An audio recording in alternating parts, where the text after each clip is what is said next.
I'm Josh Swartz. And I'm William Illingworth. Hosts of the High Tech Podcast, a part of the Education Podcast Network, just like the show you're listening to now. Shows on the network are individually owned, and opinions expressed may not reflect others. Find other interesting education podcasts at edupodcastnetwork.com. Hey, welcome back. Steve here, and today I'm talking with Robert Buddy Costley.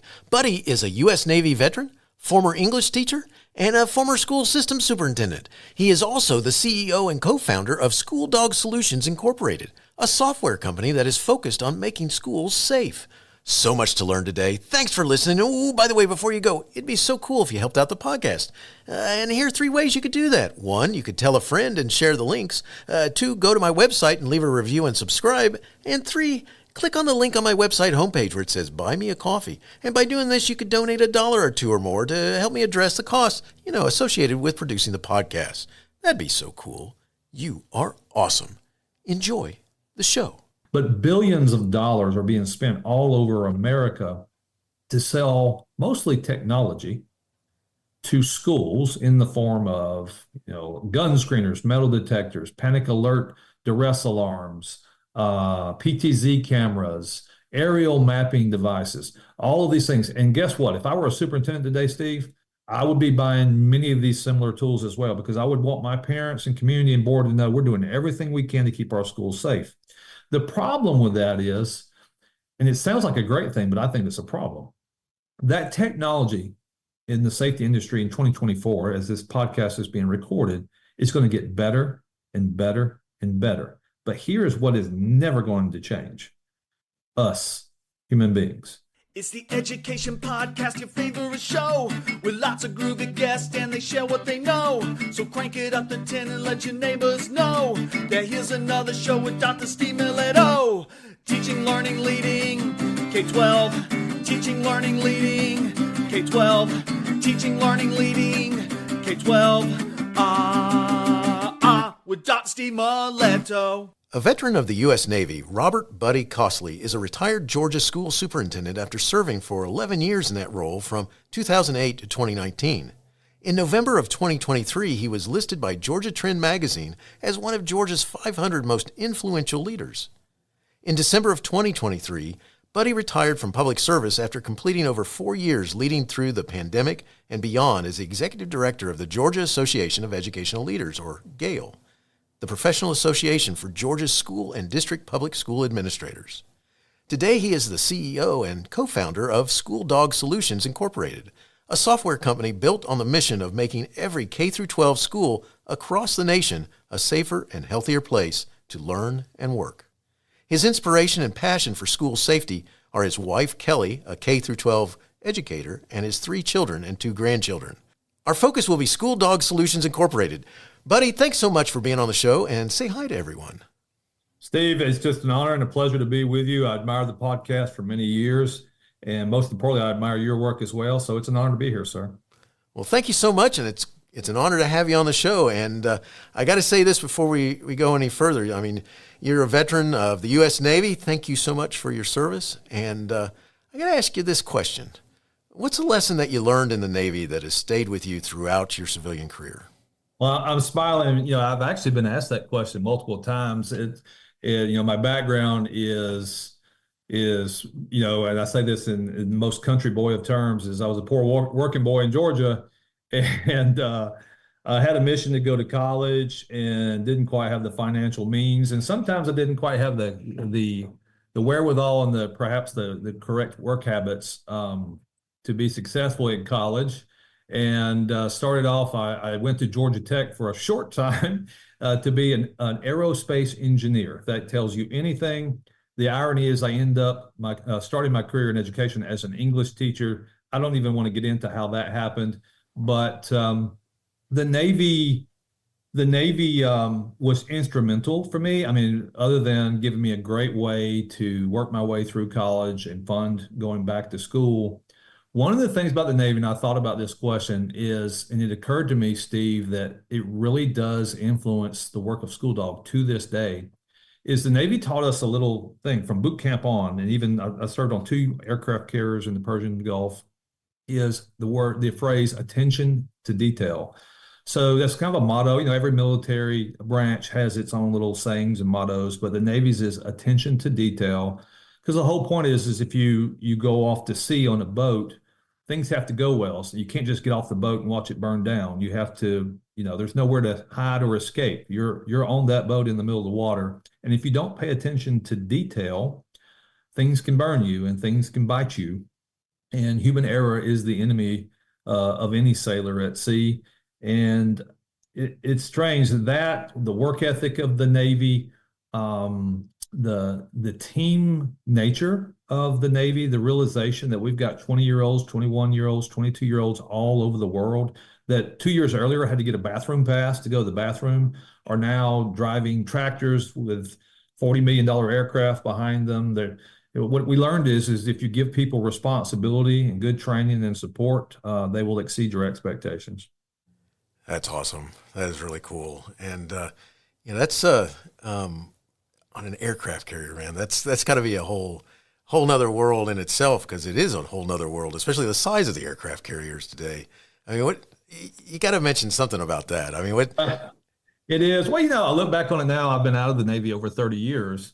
And I look back out on it now with great pride, in what we accomplished. You can imagine a little kid from Bowden, Georgia, and ends up in San Diego. And we used to call the carrier, a lot of people call a carrier a floating city. I mean, we had about 5,000. Back in those days, it was only men, but now there are co-ed, so to speak, on the carriers. So 5,000 men on a floating city, a quarter of a mile long, sometimes it was top secret, but we suspected around 30 miles an hour in the ocean at top speed. And we had everything from obviously the military things that we did. My job was to drive aircraft and tow them onto the elevator up to the flight deck or off the flight deck. But you had VHS rental stores, you had convenience stores, we had post office, just like everyone else. We had even a place where you could go rent games and a guitar if you wanted to take it back to your berthing room at night and play guitar. And we wrote letters. We had libraries. So it was the whole thing. It's probably a little bit different than some of the smaller ships. And the coolest thing in the world is to watch an F-14 Tomcat take off or land on an aircraft carrier going into the wind. I can only imagine. That's wild. That's I've been on the relic, the artifact USS Yorktown in I think it's Charleston or Patriot Point, and they and you see much smaller than the one, the modern versions, and but even bigger now. Right, and part of the they had an auditorium with a theater in it, and the kitchen was massive, and I got to go there for a minute, because I mean, along with all that stuff you had, I can't imagine the work crew that fed everybody. I mean, what you just brought up my saddest memory, and I won't belabor the point. I mean, you get me talking about my Navy days, I'll keep talking. But one of the saddest days, I've told the story 1,000 times, is, all right, so at sea, you work 7 days a week. There are no days off while you're at sea. You just work, and most of the time, those days are 12, 14, 15 hours a day. And so I got up one morning, and we were in an upper level of the ship, and you had to climb down maybe 4 or 5 levels to get to what we call the galley. That's where we ate.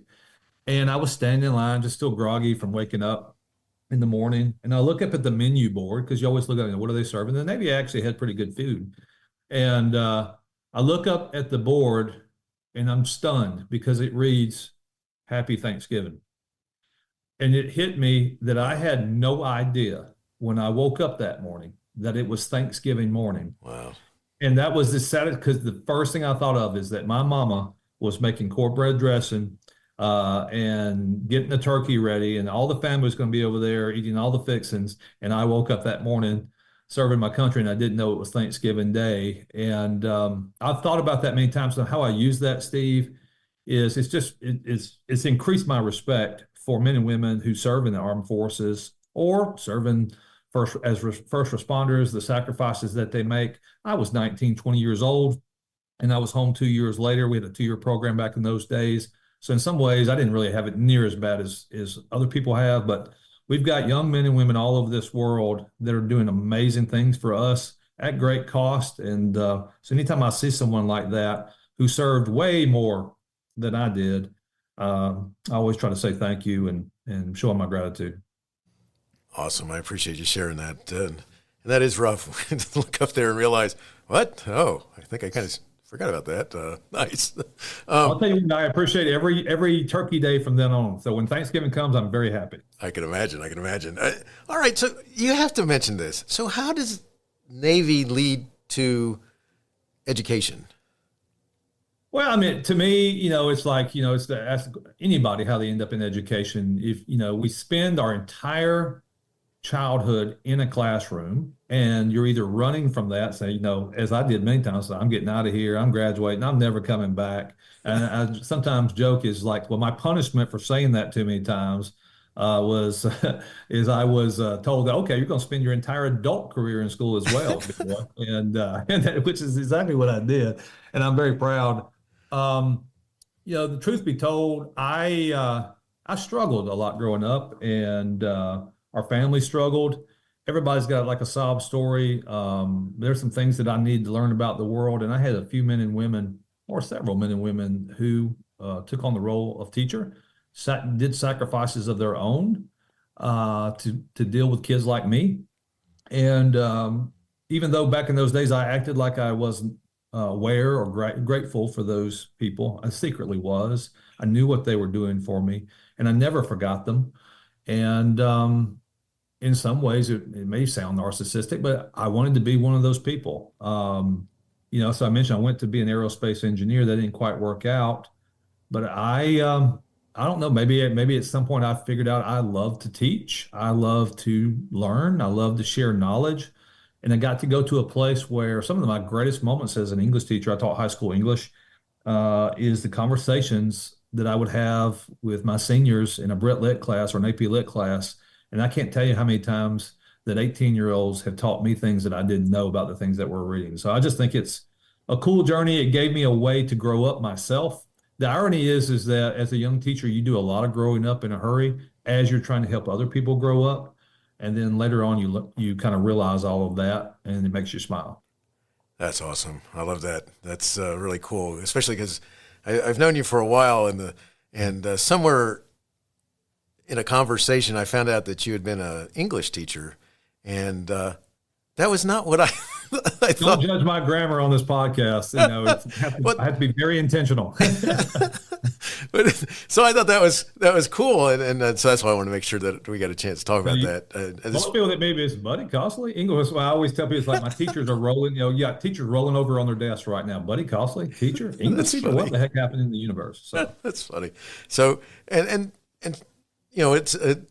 I have to mention this because one of the things you just said a minute ago is that it does make you wonder about the way the universe works out, because like you said, you end up wanting to run away from it or move on or whatever, and then you end up in education. And I used to say that about my senior year of high school. I went to an anti-prom party, and never heard of that. That's awesome. Oh, we went to an anti-prom party, and it was in someone's field where we had lots of fried chicken and all kinds of stuff people brought from different places they worked and things like this. And we were in the middle of the, we had friends that are the cows over there, but we had a big group that went there, and how would I have known a bunch of years ago that I would be the one in charge of making sure that proms happened correctly and how they're supposed to as a high school principal? I mean, it's like, I'm sure that I ruined myself back then. that was coming thanks to that anti-prom party. So I thought that was funny. In a serious way, in a comedic way, it's just a lesson that, and there's, I don't know if you've ever heard of the end of history illusion. I can't remember the psychologist that's really worked on this concept. Is we always think in the moment of time that we're in, that we're finished. It's like, this is how we're going to be from now on. We never realize how much we're going to change. It may not be our values or our principles that are changed, but our taste sometimes will change, our approach will change, and our mind will change. I know in politics, you're not allowed to ever change your mind, but a good, wise human being will change their mind sometimes. And so the point about that is I'm in my 50s now. I kind of look forward to seeing how I will change. What adventures will I have in the future, and how will I grow? And in some ways, I think that keeps us young. That's cool. I love that. I think you're so right. All right, one more education question that I got to ask you, because All right. you're a superintendent for you're a superintendent for 11 years, and that's not easy to do because it kind of eats people up and spits them out and all kinds of things after if they're lucky 3. So talk a little bit about what you like most about working in that role, because you had to like something, because congrats on that 11 years, man. Well, thank you. And yeah, I do. As you shared that, I think about, the ups and downs of the job. My first response is it's probably one of the proudest things of my life is to, not everybody can say that they got to serve as a superintendent at all. It's not something I really expected. And then to serve that long, which I don't even know if that's wise, to serve as a superintendent for 11 years. And I believe at the time when I was the youngest superintendent in the state. And if I were talking to my younger self, I probably would have talked me out of that. It worked out, but I thought it was the greatest job in the world some days, and one of the toughest jobs in the world some days, probably just like principal. And both of us have been principals. What I loved about, I gravitated, and it probably says more about me than anything, is that I gravitated toward the challenge every now and then. With the idea of sitting in that chair and having that responsibility is a challenge that I wanted. I gravitated toward it. The idea of working with a team in the foxhole when important things and decisions were being made that were going to actually literally change lives. And by the time you become a superintendent, you realize what's at stake by doing your job. You're not just doing a job, making a paycheck, trying to make a board happy. Now, some people might approach the job that way, but if you always keep in mind, it's like, okay, the decisions we're making today in this room are going to literally affect people's lives decades from now. And it kind of adds to the seriousness and the weight of the job. But in some ways, that's the thrill of the job is, wanting to do something important that matters. And I believe that most people, I don't care who you are, if you're a 12-year-old or a 52-year-old, you crave meaning. A lot of times people, our teachers should talk about, so we need better morale at our school. And I think sometimes when they think we want to improve morale, they think we don't want to work as hard. But I don't really think that's what people are asking. I think what people really want for morale is to know that their work matters and that they have a chance of winning, which is, I guess that's the definition of efficacy is, can I make a difference? And do I see the results of my work? So as a superintendent, you get reminded of the results of your work every single day. And I think in many ways I thrived on that challenge. And then in many ways, if I was being totally candid and frank, many days I was overwhelmed by the challenge. So I'm a human like everyone else. And, I did my best and I look back on it and I'm extremely proud of the work that we did. That's awesome. Well, congrats on all that work that you did for your communities and the students and their families. And it definitely does have meaning and matter, and I love that, and that's cool. I appreciate you talking with me about that. All right, so buddy, let's now shift into what our whole focus is for today, because you're now CEO of an organization called SchoolDog Solutions. What's its purpose and what's its why? Tell us about that first. But every now and then someone says, "Hey, your title is the CEO of a small startup software company," and part of me still can't even believe that myself, because if you had asked me even 5 years ago, "What are you going to be doing in 5 years?" I don't think I would have said CEO of a software startup. The purpose is clear, and I'll just hit it straight on. I have a friend named Dr. Gary McGibney, and I'm sure you know Dr. McGibney. He's known to many in Georgia. He's got a great history as an educator in Georgia. He's doing a lot of talks all over the nation. He's worked with FEMA. So if you're interested in this kind of conversation, I definitely recommend you look up Gary McGibney, or I'll send you his contact for show notes. But Gary talks about human error. So Gary talks about the human, it's almost genetic tendency that we are normal. No matter how hard we fight, we will get complacent. We will go through cycles of complacency and alertness. It's almost like we can't avoid either. We are victims of continual mistakes and human error. And you can see every piece of literature in history, biblical, you can study any human endeavor in the world, and you can see we are continually victimized in every generation by something that's built into our brains, is that we overlook things, we're nose blind on things, We make mistakes, we drop balls, we forget. So the point of SchoolDog is the safety industry, Steve, is mostly dominant. It's a multi-billion-dollar industry. I hate that it even has to exist because if schools were totally safe and insulated from all of the evils of the world, we would not need the school safety industry. So I'm glad that they're there. So I don't want what I'm about to say to sound like I'm critical of the safety industry. Obviously, our company is in the safety industry, but billions of dollars are being spent all over America to sell mostly technology to schools in the form of, gun screeners, metal detectors, panic alert, duress alarms, PTZ cameras, aerial mapping devices, all of these things. And guess what? If I were a superintendent today, Steve, I would be buying many of these similar tools as well, because I would want my parents and community and board to know we're doing everything we can to keep our schools safe. The problem with that is, and it sounds like a great thing, but I think it's a problem, that technology in the safety industry in 2024, as this podcast is being recorded, is going to get better and better and better. But here is what is never going to change. Us, human beings. I don't care if it's 50 years from now, we're still going to be stuck with the human brain, and we're going to have all of those issues that I enumerated earlier. We are going to be victims of human error. We're going to get complacent. We're going to forget to look for things. We're not going to notice things right underneath our noses.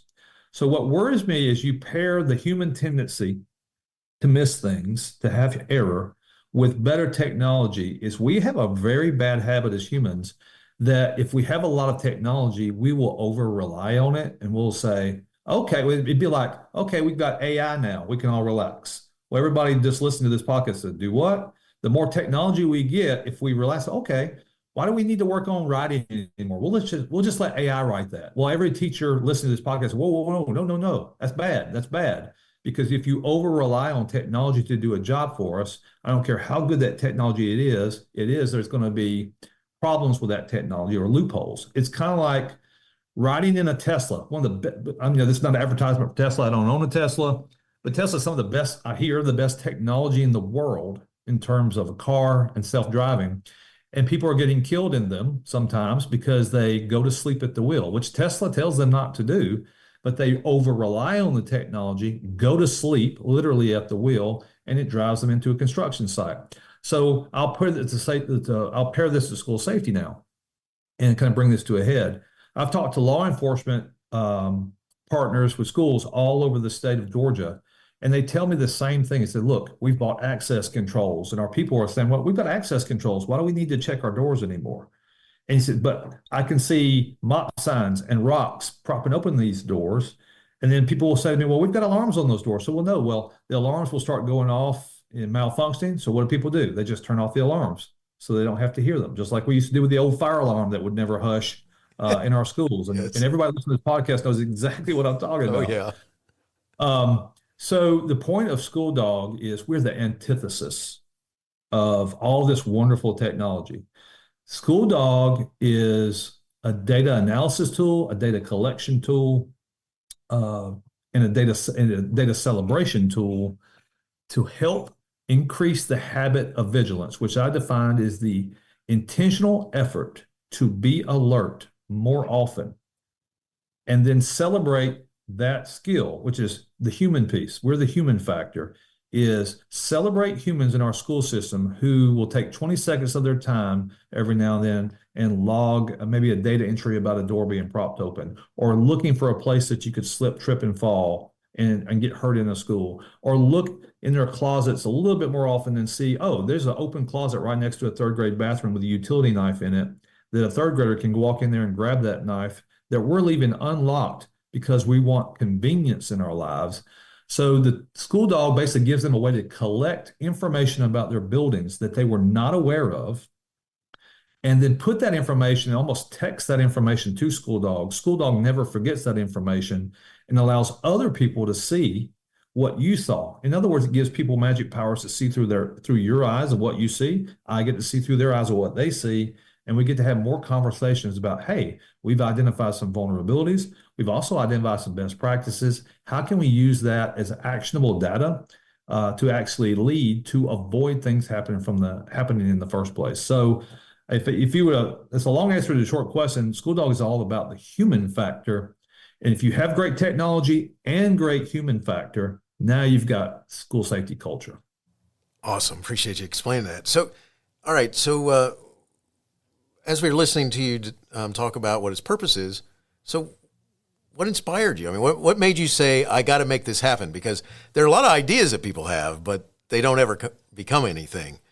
You've made this happen. So how'd that come about? What inspired you? It's a story. You know, a lot of times we become aware of things when we get exposed. And I love to tell on myself. And I guess when you're retired, it's easier to tell on yourself. But we are about 2 months after a school shooting right here in our backyard as we record this. Well, in a month, very much like this one, in 2012, I believe it was 2012, Sandy Hook happened. And when Sandy Hook happened and that story got to our community, as it did all over the nation, our community went bonkers. Our parents just were scared to death, and they were asking me and our Board of Education to promise them that Sandy Hook could never happen in our hometown, which, as you know, we could not promise them. But what we did have to promise is that we're going to do everything we can to prevent it.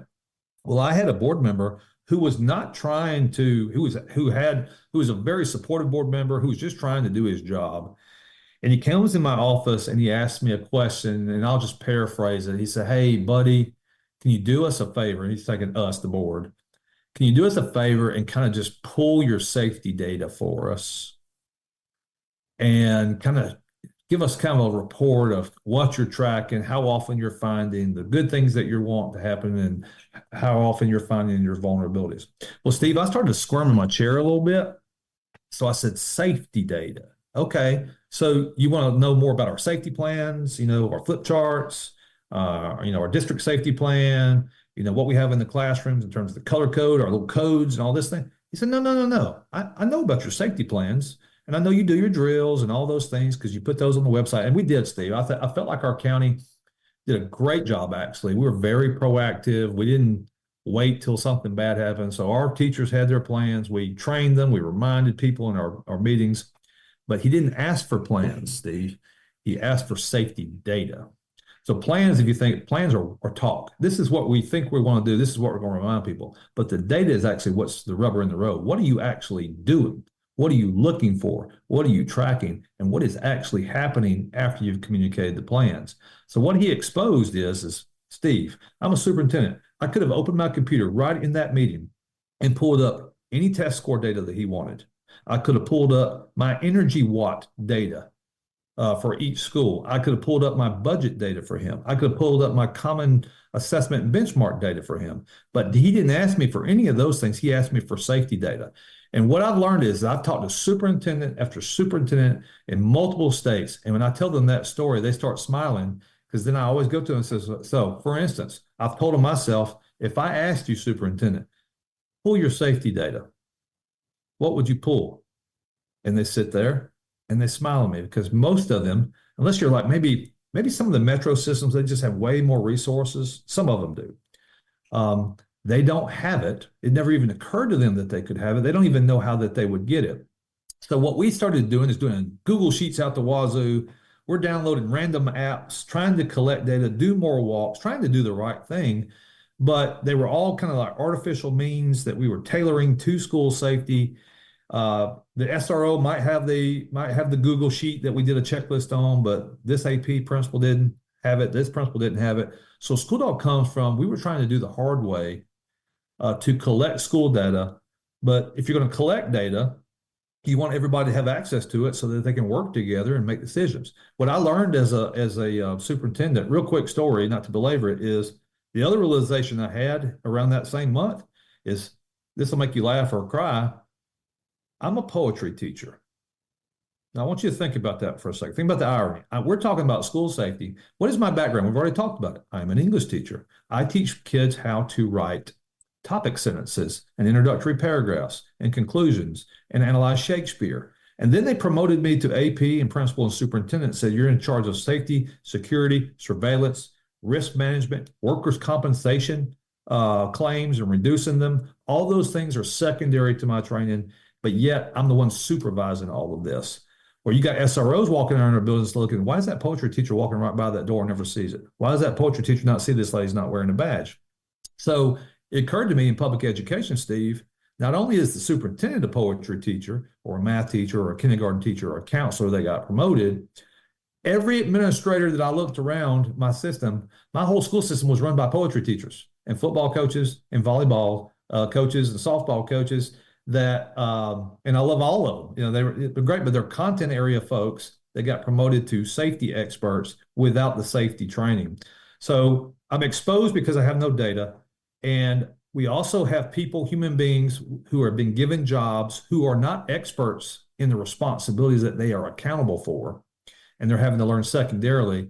So where SchoolDog comes from is like, okay, to me, it's simple. What will solve this problem? Well, we need to get safety data. Well, how would you get safety data? In my mind, we can get to later is, okay, I need multiple people. I don't need one person having the burden. The more people I have looking, the more help I get, and the more people that will fix these problems. So we crowdsource school safety data. We do it through crowdsourcing, almost like a church metaphor, passing the plate, make an offering.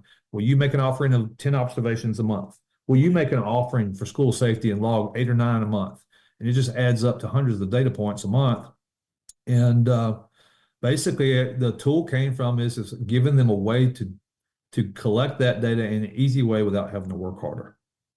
That's so cool. I appreciate you explaining that.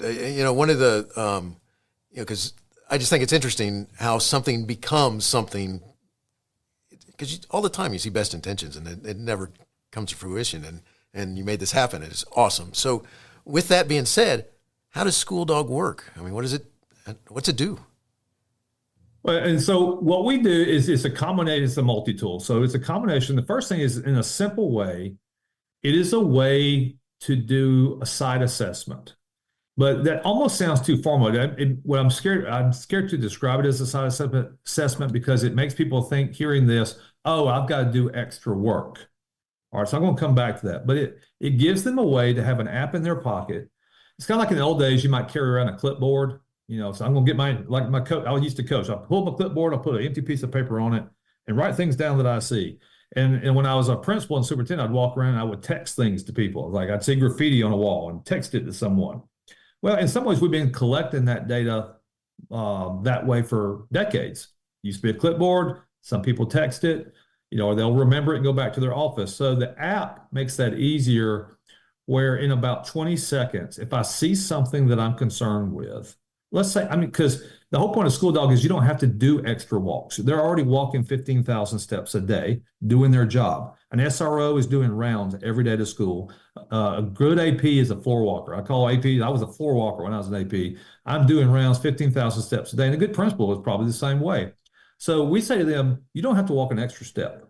But while you're walking, we're trying to train your nose to wiggle on some handles of some doors, push on some doors. As you're flushing toilets, as I used to call it, I'd walk around, I'm going to flush a few toilets. I'd walk in the bathrooms, kind of see what's going on in my school. And I would see graffiti. Well, I wanted it off my wall, obviously. But what I learned is you could take a 20-second entry and take a picture of that graffiti, send it to SchoolDog. SchoolDog will remember that I just logged gang graffiti, let's say, or discriminatory graffiti. Let's say it's LGBTQ, something that makes my kids feel unsafe. Well, it will remember that I logged that discriminatory graffiti and a photo of it in 20 seconds of my life, the same amount of time it takes me to text my wife with a picture of my grandkid. We text all day long and we do not think of it as work. So what we do is it's an app in your phone while you're doing your normal day. And when you see something you are concerned with, you can put a 20-second entry in it and put the phone back in your pocket.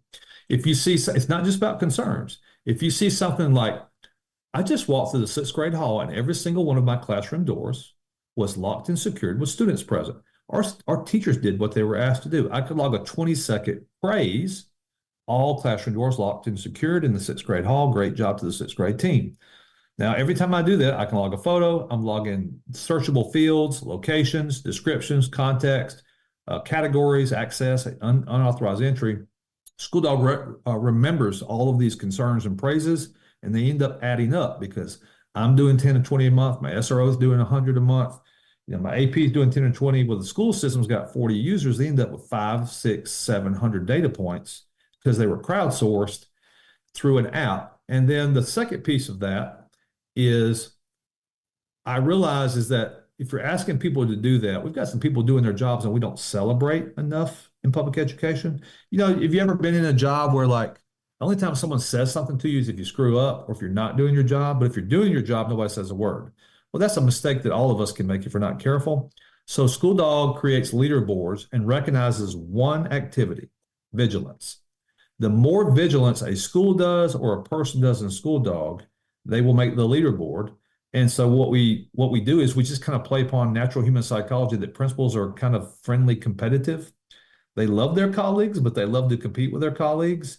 And so we will do a transparent leaderboard. It's not a shame board. It doesn't shame people at the bottom, but it recognizes people at the top that have the most entries. And it recognizes the individuals in the system that have the most entries so that I can pat them on the back. And the final thing that SchoolDog does, so it helps me collect that data. It helps me celebrate the people who are collecting it once a month. And it also gives me a data metrics tool so that I can do something with the data. That's awesome. I love this. It's funny, as a principal, I spent some time with, as the longer I did the job, I started realizing some things that needed to be done. And one of them was I would take time with my leadership group, my team, and during the summertime, I would take them on walks around the campus and say, here's some things to look at. Like, did you know this hole in this fence keeps getting fixed and then unfixed? And I'm pretty sure it's the students who unfix it so they can take a shortcut through here. And, well, one of the things I used to do is spend some time during the day to go around certain classrooms, because you would notice that from time to time there were rocks in the door so that someone could take a shortcut out that door and go wherever and come back. And you're counting on nothing happening between my getting back to the office and such, so that I remember exactly where that was. And that'd be so cool to be able to take a picture of it, make that little note, and have a reminder, stuff like this. So what a cool way to gather data. Well, if principals are listening to this, I mean, it's basically we developed this tool as like, what did I wish I had when I was the principal of Rome Middle School in Rome, Georgia? What did I wish I had when I was the superintendent? So you just talked about a very real scenario. A principal sees something, and you've got bees flying around your head all day long. You got all these responsibilities, and I may see something and make a mental note. I need to get back to my office, and I need to email something to someone, whatever. So we wanted to make a tool where you didn't have to worry about going back to your office. I can see that rock properly, because if you ever see a rock, as you said, by a door outside, you know what that rock is for, a block, a shoe, whatever it is. But I can take a photo of that rock, log it as a potential prop concern of a door, and then also send it as a task right there on the spot, and it will send an automated email. I can send it to myself. I can send it to an AP, maybe to do a maintenance work order ticket on a repair that I see on a door latch, etc. The biggest part that made it come together, as we started this, Steve, it was just a tool to collect this data and do walks. The tool came together, however, when the data insights tool was placed on, which we call the data genie. And the data genie, and we can, if you want me to stop here, but the data genie is where everything came together, because this is what we learned. The point of you can collect data and recognize more vigilant people in schools, and after a while people say, okay, why am I doing this? I collect data. Am I trying to win a contest here? No, it's not a game. Now, we're just using a simple fitness app technology. I don't know why it works, but my Apple Ring, I wear an Apple Watch. I'm not advertising Apple, but I wear an Apple Watch, and I'm trying to make a red ring every day. I don't know why that works. I don't know why that motivates me to walk and run and bike more often. The leaderboards just work, and it causes people to be more vigilant. But even those guys will say, okay, I won this month. So what? The so what is answered in the data insights tool, which we call in training the data genie. So imagine, Steve, if you go back when you were a high school principal, and I know this sounds corny, you had a data genie pop up on your desk out of a bottle. I'm talking about genie out of a bottle. I like but that. This genie does not give you wishes. What she or he says is like, Steve, I'll tell you what I'll do. You ask me any question that you want to know about school safety in your building, and I will give you answers about things that you couldn't possibly know without me. Now, I would say to you, if you had a data genie that actually existed like that, Steve, every principal in the world would consult with that genie every morning. It would say, okay, what doors do I need to look at in my school that are potentially being propped open or unlocked or broken? Where are the places in my school where a teacher is likely to fall or trip and I have to replace her and have a big workers' compensation claim? Where is the most likely place I'm going to have a kid's leg ripped open in my school? Where is that closet that is storing paint incorrectly, solvents, and we're going to have a second grade runner go hide in that closet and turn all of those things upside down and paint the whole storage closet and get hurt? If you had such a data genie, you would talk to it every single morning. And then if she told you the truth, you would have the power to do one thing, Steve. And this is the whole point of SchoolDog, is to give you power to change the future. I want to say this so everybody can hear this. Why, every educator listening to this podcast, why do you collect any data, safety or otherwise? You collect, I don't know if it's ever been told you this way, you collect literacy data so that you have the power to change the future. Legislators sometimes will collect data to look backwards and question and maybe perhaps blame. And maybe that's their job, is to ask those questions. They look backwards with data. The rest of us are collecting data, however, to look forward and change the future. So if I'm able to look at my SchoolDog data, the data insights tool will say, if I want to tell me about every main exterior door concern that's been logged in my building in the last 2 months, SchoolDog in 5 seconds will show you pictures, timestamps of every time that you crowdsourced a door, main exterior door, and I get that door in 5 seconds. And what does that give me the power to do? Power to send an email, make a phone call, ask a good leadership question. And Gary McGivney taught me that too, is that I think he got it from another author, is the reason you collect data is to ask a better leadership question. Love that. That is awesome. What a powerful tool you've created. This is incredible. You got me thinking a million miles a second about how, if I was in those situations, how we could make use of that. I love that. It's one of the things that you have on your website is you have a 60-second readiness assessment that a visitor can take. What do they learn from that? So, that thing is a 2-level instrument. One is it's a way for me to get your email and phone number so that I know, it helps us kind of funnel in people that I know who are interested in the tool. So it's a clear way to help me connect to people that are more interested in a tool like SchoolDog. Excuse me. But what it really does is I designed the question assessment, and if you take this assessment, it's 10 questions, takes like 60 seconds. If you answer honestly, you will go through the same experience that I had in 2012 with my board member.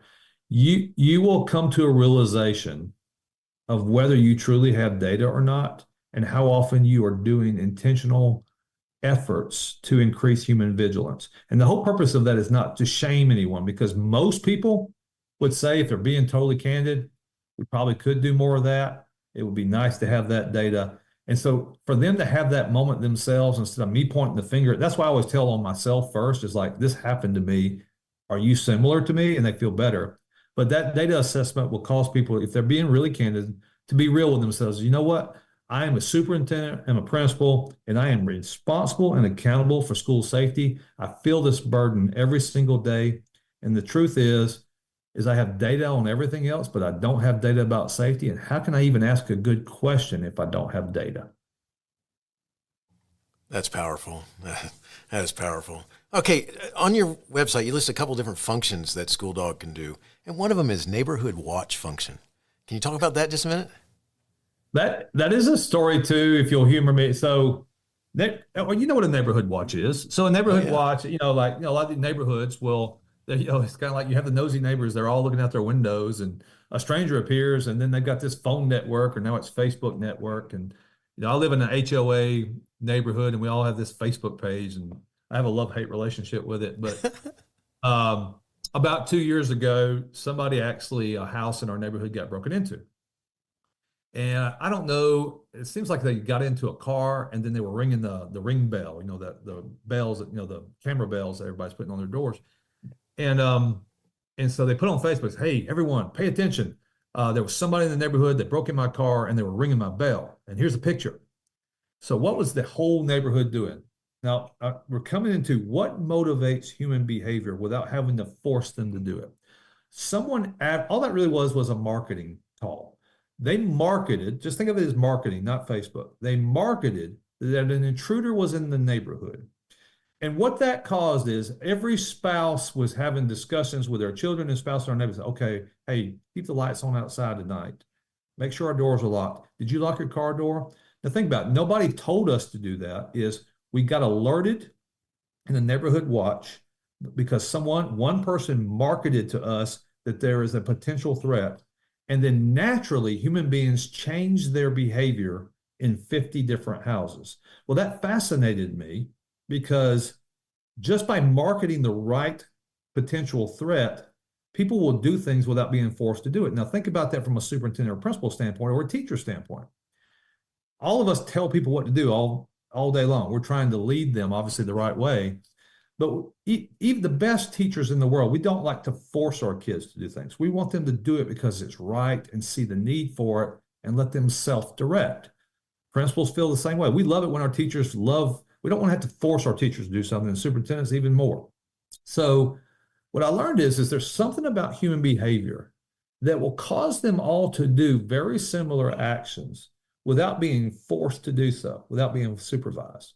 So the story goes with this is a real accidental discovery that we had around that same time period after Sandy Hook, is we started doing safety walks and collecting data because we were exposed, and we were putting them on a Google sheet, and then we put them on a random app that we put all of our vulnerable data on somebody else's app, and had no considerations on the security of that data. SchoolDog fixes all that, obviously.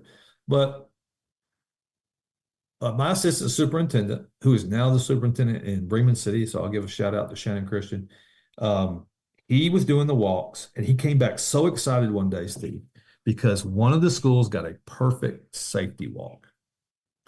Now, Shannon was like this. They had a love-hate relationship with it because all the principals knew that Shannon was trying to break in their buildings, and he would never give them notice. So Shannon was doing safety inspections. And so they loved Shannon, but they didn't want to see Shannon because if Shannon could get in their building, he was going to expose them. Nice. But what that was called is by getting ready for Shannon, they were getting ready for a real bad guy. So he was a good bad guy.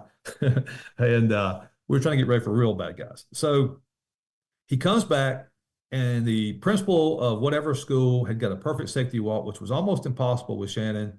And he was so excited and so proud that he wrote an email. Now, I want you to notice the similarity to the Facebook story I just told you. The email says something like this. Hey, guys, and he directed it to all 5 principals, copied me so they could see the superintendent could see it. Hey, principals, guess what? I just went to Daughtry Elementary School, and they got a perfect safety walk. Please give the principal and her staff a great hand. That principal, her name was Fran Dundor. I'll give another shout out. Please give Fran and her crew a hand because they got a perfect safety walk. Second part of the email says something like, the way I remember it is, looking forward to visiting your school next. Now, what I recollect is because those principals are salty and we all gave each other a hard time, principal 2 might ask Shannon later, well, I see Fran got an email. How do I get an email? And Shannon would say, well, get a perfect safety walk and I'll send you an email too. It's funny. It's like just an email motivated. But here's what happened. The neighborhood watch. Think about it. Shannon walked one school. He marketed that he walked it to the other schools that could be walked, just like a neighborhood watch. And because he did that, he gave the other 4 principals a heads up. Shannon's on the loose. Shannon may try, if Shannon walked her school yesterday, he might be at my school today or tomorrow. And what did those principals do naturally without having to be told to do it? They started sending reminders to their teachers to lock their doors, to wear their badges, to their custodians to make sure that they didn't prop doors when they were taking out the trash, to check the exterior doors, to get the graffiti off the walls, to put mulch on the playground, because you can't get a perfect walk in that county without having 4 inches of mulch. I mean, he took a ruler and put the ruler in the ground to measure the mulch. The point is this: the neighborhood watch function duplicates that scenario where a district leader who's doing a walk, think about the leadership efficiency of this, can walk one school and then uses the neighborhood watch function. It will send an email to the other schools saying, hey, SchoolDog just visited Acme High School. They did a great job, had some things they learned, and we're looking forward to our next visit at your school in the next few days. So basically, as a notification to, hey, other principals, we're going to try to break in your school soon, so get ready. And the whole philosophy is that by walking one school, you can make every other school in your system safer. Think of the efficiency of that. And the whole point of this is we're trying to get people to do what? This is not an access control or a gadget that I bought. This is human behavior. What will cause people to pay more attention, to give more reminders, to check more often? And if we get better at that and we buy good technology, we will have the safest schools that we've ever had in the history of the country. That's what the Neighborhood Watch does. Love it. That is awesome. What a cool aspect of SchoolDog that you have there. I like that. I like that a lot. I appreciate you taking time to explain that. Good stuff. All right. So how does someone get started working with SchoolDog? I mean, what is it like putting the app to work? So we are, I don't know, we're in active of probably 60 or 70 districts in Georgia now. We're in about 10 in Alabama. The Alabama State Department is doing a safety pilot with us with about 8 districts. So we're really excited about that. So we've gotten better over time because we had to learn how to train our own tool from scratch. We're partners with the Georgia School Boards Association Risk Management Division. They're a huge reason why we expanded so large, and they saw the potential because they're big about workers' comp and risk management, and saw the potential to reduce workplace accidents. So we focus on security a lot with school safety, but don't forget the workplace safety piece. So because of the Georgia School Boards Association's partnership with us and providing it to their insurance members and the Alabama Safety Pilot, we got bigger quicker than we expected. We started to explode. And so we had to come up with a method where basically from the time a school system decides we want SchoolDog to be our vehicle for increasing vigilance and tracking safety data to the time that they're trained, we can usually do in about a 3-week cycle. We usually just we usually do digital training, although if they're close in proximity, we can do some live trainings. It usually takes about an hour and 45 minutes in the digital training because it's that easy. I've got people all over Georgia using it that have never been trained. It's that easy to use. But we like to do the finer points. And then once we decide the training date, we work backwards. We set up their accounts. Most of the time, Steve, we recommend this is vulnerable data. As you know, in Georgia and even in the state of Alabama, we're exempt from open records if it's part of your school safety plan. So a lot of people will say, "Hey, do I want to log my vulnerabilities?" So in Georgia we have sovereign immunity for liability as long as we don't create crazy ministerial duties. We're exempt from open records. So we, I say that out loud because I want people to understand is like, check your state laws in terms of what your risks are in logging vulnerabilities. The key thing is what we want to do is like, if you're a school system that says, you know what, I don't want to be one of those school systems that just looks the other way. I don't, because some people might say, I just don't want to know. And then they just wait for something bad to happen. And that's just no way to live. And our kids and their parents expect better. So most laws have some protections. They want us to go find our vulnerabilities. They want us to do preventative maintenance. They want us to be preventative in safety. So we have to have a way to do site assessments. So they just need to contact us, give us a sense of what their vision is and what their priorities around safety are. And we try to map our flow around their expectations rather than the opposite. And then let us know who they want to be trained. Most of the time, we want that to be a principal, AP, SRO. Since this is vulnerable data, we don't usually give the average educator, but I will point out, because we've got several teachers listening to this, we have several systems in Georgia that give teachers this account so that the teachers can see something, say something. So if teachers have the app in their pocket and they see a critical safety vulnerability, they want that teacher to have a way to take 20 seconds and report it, put the phone back in their pocket and go back to work. And all we have to do is turn off permissions. They probably wouldn't want the average teacher to be able to download all of the school's safety vulnerabilities, because if they ever got in the hands of the public, obviously you'd be like releasing grade data on a kid. You don't release grade data to the public. So it's kind of a need to know kind of data issue. And we work on an onboarding plan that's pretty simple, and we can usually get them up in 3 weeks. Awesome. And so right with that, so where can our listeners find additional information, connect, and learn more? How can they reach out to you guys? So our phone number is 470-876-7070. And we are at kind of a unique website. We are at SchoolDog. That's SCHOOLDOG .solutions. SchoolDog.solutions. That's actually the solutions is like the .com, but it's .solutions, schooldog.solutions.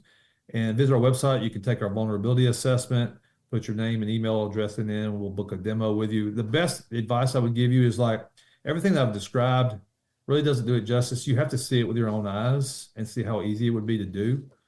Because the number one thing principals are going to be thinking about is, okay, or a superintendent, if I had this tool, would it cause me to have to work harder? So we have to prove to them that it really doesn't make you work any harder at all, that it's easy to use. And then the number one advice I would give principal to principal is like, think about how you would lead this tool with your SROs, with your APs. And I would be remiss if I didn't say this, Steve, is like, it's not magic. This is a leadership tool. And so in other words, you have to decide how you want to lead it.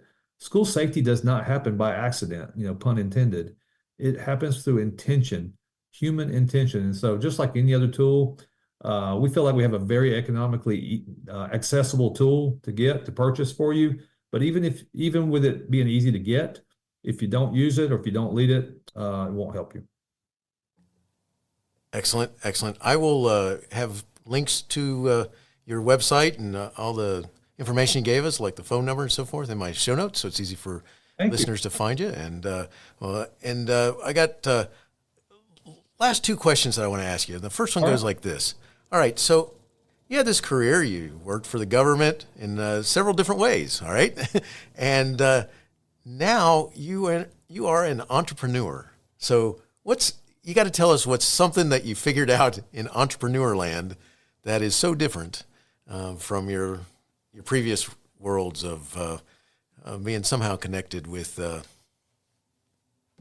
an employer of some sort. I thought about this. There's several ways I could answer that, and there are obviously pros and cons. But one of the key things is like if you're going to start a business, you better be making partnerships. I mean, here's how they're the same.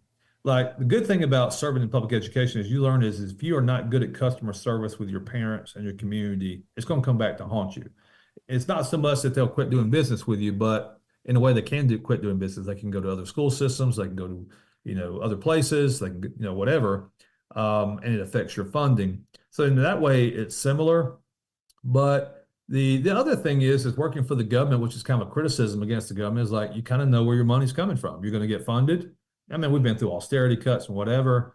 There's more at stake. If you open a business and you have a product that nobody wants to buy, you can't feed your family, can't create any jobs and pay your employees. But even more importantly, as you can see, our mission, our business is very mission based. We're trying to have a conversation about leading school safety that's different or increase that conversation. So if we don't provide quality product, quality support, it's not that we'll get a lot of fussing, they'll just disappear and we won't have the opportunity to change the world and make a difference for our kids and our staff.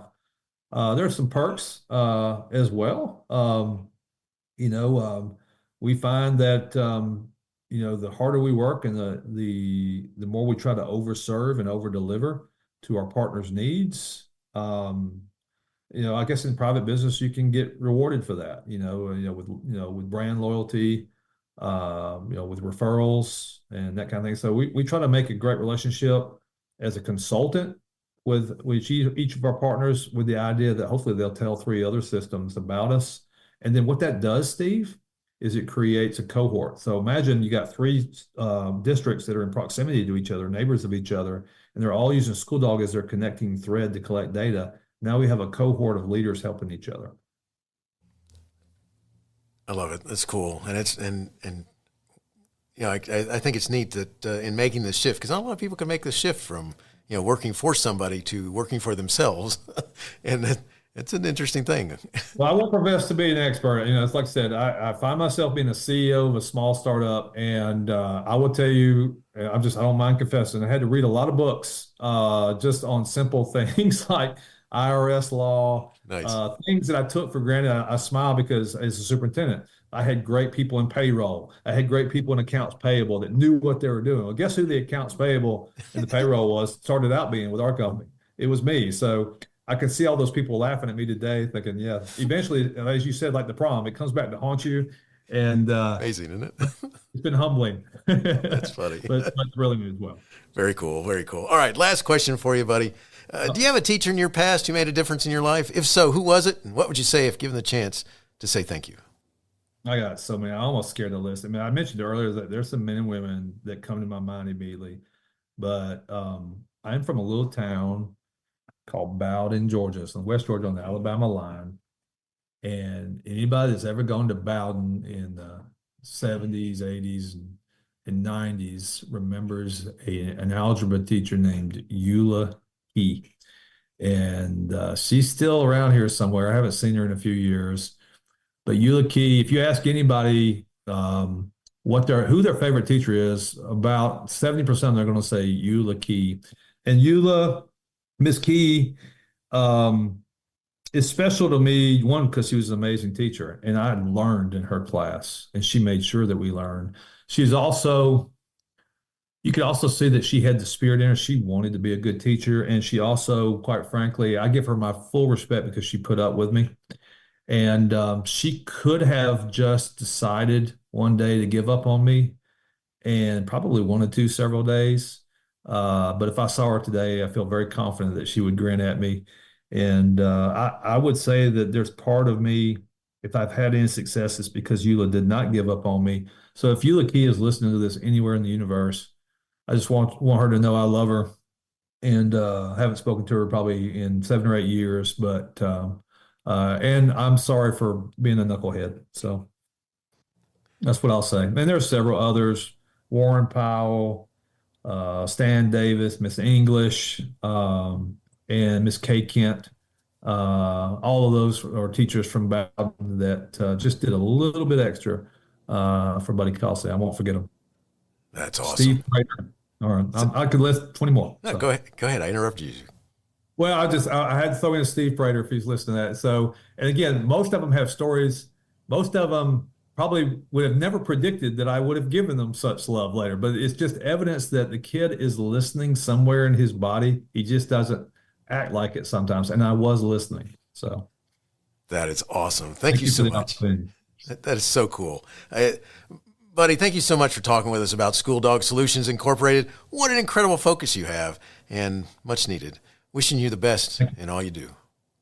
Thank you for getting a great word out about best practices in education. Looking forward to supporting your work, sir. Hey, you have been listening to Teaching, Learning, Leading K-12, a podcast to help you help kids achieve their dreams. Teaching, Learning, Leading K-12 is a member of the Education Podcast Network. Podcasts for educators, podcasts by educators. Teaching, Learning, Leading K-12 is a member of the podcast network based in Canada called Voice Ed Radio. Voice Ed Radio, your voice is right here.